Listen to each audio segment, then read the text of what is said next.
अस्सलाम वालेकुम नाजरीन, साइबान न्यूज के साथ मैं हूं नाइला भट्टी। सबसे पहले शामिल करते हैं आज की अहम खबर शामिल करते हैं हमारे bureau chief Europe Chaudhry Waseem Ahmad की रिपोर्ट के मुताबिक पेरिस में साबिक वजीर आजम मियां नवाज शरीफ ने पाकिस्तान के दिफा को मजबूत बनाने में एटमी धमाके करके कलीदी किरदार अदा किया। इन ख्यालात का इजहार साबिक मेंबर कौमी असम्बली राजा जावेद इखलास ने गुज़श्ता रोज दौरा फ्रांस के दौरान अपने एजाज में मुनक्किदा तकरीब से खिताब करते हुए किया। तकरीब का एहतमाम पाकिस्तान मुस्लिम लीग नून फ्रांस के रहनुमाओं राजा मोहम्मद अली चौधरी, फैसल सईद चौधरी, शहबाज कसाना, मलिक इरशाद अहमद और असमतुल्लाह गोंदल की जानिब से पेरिस के मकामी रेस्टोरेंट में किया गया, जिसके मेहमान खुसूसी साबिक MNA राजा जावेद इखलास और बैरिस्टर अमजद मलिक थे। स्टेज सेक्रेटरी के फराइज चौधरी फैसल सईद ने सरअंजाम दिए।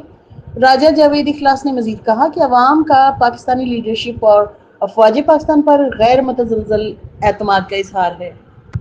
पाकिस्तान मुस्लिम लीग नून ओवरसीज के सीनियर रहनुमा बैरिस्टर अमजद मलिक ने अपने खिताब में कहा कि हुकूमत पाकिस्तान ओवरसीज के तमाम देरीना मसाइल हल करने में पुरअज़्म है। इस मौका पर पाकिस्तान जिंदाबाद के नारे भी लगाए गए। तकरीब में अवाम की कसीर तादाद ने शिरकत की और शहीदों की कुर्बानियों पर खिराज तहसीन पेश किया गया। पाकिस्तान का दिफा मजबूत तर बनाने का अज़्म भी किया गया। देखते रहिए साइबान न्यूज़ HD नसरीन अनवर के साथ। चीना से, झेलम से, सावा से, गुजरात से, मंडी से दोस्तों ने भरपूर इस्तकबाल किया है, दोस्तों का इजहार किया है। तो मैं इनके ये मौके और इनका ये जो पाकिस्तान के साथ जो इनकी मोहब्बत और जो इनका कमिटमेंट है उसको साथ लेकर ऐसे असासा जा रहा है, बहुत खुशी है। सिर्फ आखिरी क्वेश्चन है कि इस्लाम की वजह से पाकिस्तान में बहुत जगह, बल्कि पंजाब जिधर भी आप देख रहे हैं इतना ज़्यादा, लेकिन हमें वो चीज़ यहाँ पे नजर नहीं सकती कि गवर्नमेंट के लेवल पे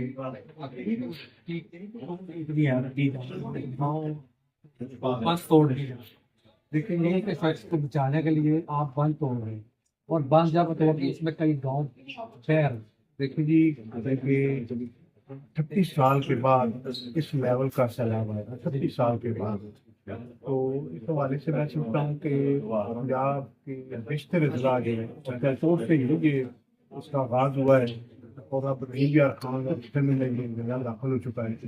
तो इतनी बड़े पैमाने पर जो तबाही और लोगों का जो इतला है, ये उस तरह ह्यूमनली पॉसिबल नहीं अगर आप रियलिटी में जाएँ, लेकिन इसके बावजूद हमारी पंजाब हुकूमत, हमारी चीफ मिनिस्टर और उनकी तमाम काबीना जो है वो इस वक्त भी फील्ड में है और दूर दराज बैराजों पर और देहात में बैठे हैं। पाकिस्तान की आर्म फोर्सेज लोगों का इंतलाक कर रही है, इंतलाक उठा रही है मुश्किल से, जानवरों को, मवेशियों को, सबको कोशिश पूरी कर रही है हुकूमत और चीफ मिनिस्टर लम्हा बे लम्हा हम वक्त जो है इस तरह रास्ते में यकीनी तौर पर अपने पंजाब में इंशाल्लाह 2-3 दिनों तक ये पानी का मसला खत्म हो जाएगा। गवर्नमेंट की ये कमिटमेंट है कि जितना भी जानी नुकसान का तो अदाला हो नहीं सकता, चाहे हम जितना भी दे दें,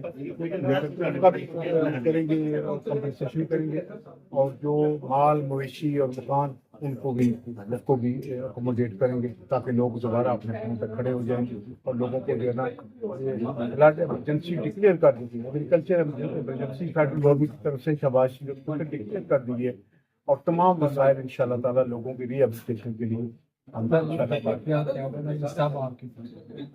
क्या ये जरूरी है कि जब ऐसी आफत और वज़ीर आज़म यहाँ तक चले देखिए आपकी बात बस है, लेकिन देखो जी काम तो अदारों ने करना होता है। जो फेडरल लेवल पर प्रोविंशियल लेवल तक जो नहीं होती में वो काम भरपूर कर रही है और आज तक के दौर में मीडिया का दौर है, ऑनलाइन हर चीज़ जो है वो कवर हो रही है। लेकिन फिर भी सबकी मैं समझता हूँ प्राइम मिनिस्टर साहब ने खुद विजिट किया है और चीफ मिनिस्टर तो जिस दिन से वापस आई है जापान से उस दिन से फील्ड में ही है। तो यही हुकूमत की कि हम लोगों के साथ हम उनको बता रहे हैं हम आपके दुख और दर्द में शरीक है और अदालत के लिए इंशाल्लाह हुकूमत अपने तमाम वसाइल जो है सबसे पहले उनके नुकसानात को पूरा करने की कोशिश करेंगे। अब तक के लिए इतना ही। मजीद खबरों और अपडेट से बाखबर रहने के लिए देखते रहें साइबान न्यूज। हमारे चैनल को सब्सक्राइब कीजिए, लाइक कीजिए और बेल आइकन को प्रेस कीजिए ताकि हर नई आने वाली वीडियो आप तक पहुंच सके।